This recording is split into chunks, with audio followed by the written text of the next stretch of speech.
ते राज्याच्या नेतृत्वापर्यंत पोचायचं म्हणून हे घुसायचं म्हणतायत। ही सगळ्या समाजाची भावना नाही, मराठा समाजाची सुद्धा, पण ह्यांना पेटवायचंय। बरं पेटवून पेटवून म्हणतो तरी काय, म्हणजे कुणी सोडलं नाही।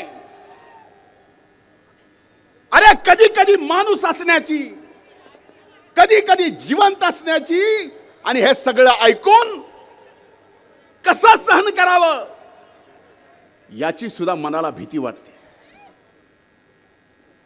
माननीय मुख्यमंत्र्याची आयमाय काढली, भुजबळ साहेबांचं माझं तर काहीच सोडलं नाही। हाके साहेब,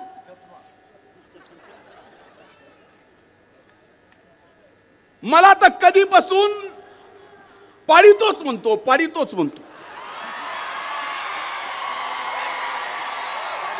भुजबळ साहेबाला म्हणतो पाडितोच पाडितोच। अरे 1,42,000 मतांनी आलो, पाडितो पाडितो म्हणतो। हे बोलणार नव्हतं। आज आपला ओबीसीचा आरक्षण त्याच्या न्यायी हक्कासाठी, आणि आपलं ओबीसीचं आरक्षण कुणी हिसकावून घेऊ नये म्हणून न्यायी हक्कासाठी हा एल्गार मोर्चा। याच्यात आपलं आरक्षण तर आपल्याला हक्काचं कुणाला हिसकावू देऊ द्यायचंच नाही। आणि या महाराष्ट्रात पुन्हा छत्रपती शिवाजी महाराजाचा स्वराज्यात उभा केलेला गावगाडा सुद्धा आपल्याला व्यवस्थित चालवायचा आहे। ही सुद्धा जबाबदारी आपण सर्वांनी घेतली पाहिजे। माणसात माणूस ठेवला नाही हो। मायचान सांगतो, लोकसभेच्या अगोदर काही ग्रामपंचायतीच्या निवडणुका झाल्या।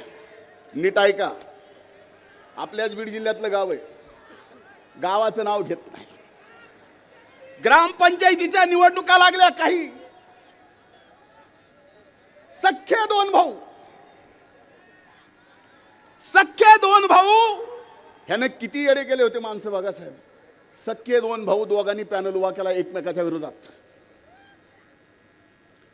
एका भावाचा पॅनल निवडून आला, दुसऱ्याचा पडला। सत्ता पक्षात असलेला पंचायत समितीचा काही निधी पंचायत समितीच्या सदस्याकडून त्यानं एका भावाने निवडून आलेल्या ग्रामपंचायतीच्या विकासासाठी नेला, आणि त्याचा सख्खा भाऊ म्हणतोय तू त्याला कसं आणलंस, तू एका मायबापाचा आहेस का? इतका विष पेरावा, एवढा विष पेरलेला या छत्रपती शिवाजी महाराजांच्या महाराष्ट्राला, या पुरोगामी महाराष्ट्राला, या शाहू फुले आंबेडकरांच्या महाराष्ट्राला परवडणार आहे का?